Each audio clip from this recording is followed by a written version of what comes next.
idea of having a personal relationship with God, which could mean different things in the Bible, like having God as a friend, or your father, or maybe your teacher. But there's one particular way that the Bible talks about this relationship that you find all over. But strangely, we don't talk about it that much. And that's the idea of a partnership with God. A partnership like working alongside someone to accomplish a goal together. Right, and this is actually what you see at the beginning of the Bible. God creates this good world full of all of this potential. And then God appoints these unique creatures, humans, as his partners in bringing more and more goodness out of all that potential. But the humans don't want to partner with God. They rebel and try to create a world on their own terms. And so this broken partnership is the Bible's explanation for why we're stuck in a world of corruption and injustice and the tragedy of death. It's not like there's just one or two humans who have bailed on this relationship. In the story of the Bible, everyone has abandoned the partnership with God. So what God does is select a smaller group of people out of the many, and he makes a new partnership with them called a covenant. And in a covenant, God makes promises and then in exchange asks his partner to fulfill certain commitments.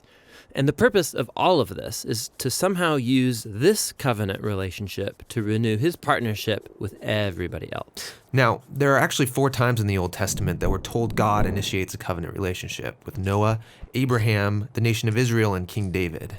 And it's through these that God is forming a covenant family into which all people will eventually be invited.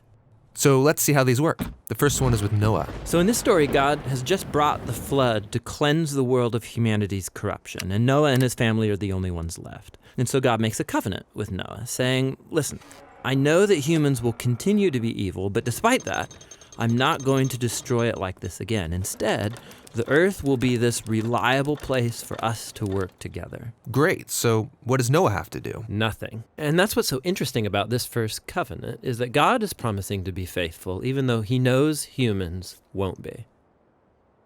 The next time we see God make a covenant is with a man named Abraham. God chooses him, promises to bless him, give him a large family, lots of land where they can flourish. And in return, God asks Abraham to trust him and train up his family to do what is right and just. And the whole reason for this covenant is God says that somehow he's going to bring his blessing to all families of the world through this one family.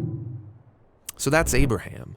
The next time we see God make a covenant is when Abraham's family grows into the tribe of Israel. And this covenant is with the whole tribe. God asks them to obey a set of laws, which are these guidelines for living well as a community of God's partners. And if they do this, then God promises to bless them and that they will become a people who then represent him to the rest of humanity. That's the covenant with Israel. The last covenant is with King David. Yeah, the tribe of Israel has become this large nation ruled by David. And God asked David and his descendants to partner with him by leading Israel in obeying the laws and doing what is right and just. And God promises that one day, one of David's sons will come and extend God's kingdom of peace and blessing over all the nations. So those are the 4 covenants that God makes in order to restore his partnership with the whole world. But here's what happens. Israel breaks the covenant. They worship other gods, they allow horrible injustice, and so they lose their land and are forced off into exile. So it seems hopeless. But during this time, Israel's prophets talked about a day when God would restore these covenants in spite of Israel's failure, somehow. Yeah, they called it the New Covenant. And this is actually what's so interesting about Jesus, is that he's introduced into this story as the one who fulfills all of these covenant relationships. We're told that he's from the family of Abraham, and so he will bring the blessings of that family to the whole world.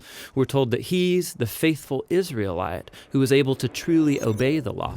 And we're told that he's the king from the line of David, and so he goes about extending God's kingdom of justice and peace to all. And that's really remarkable for one guy.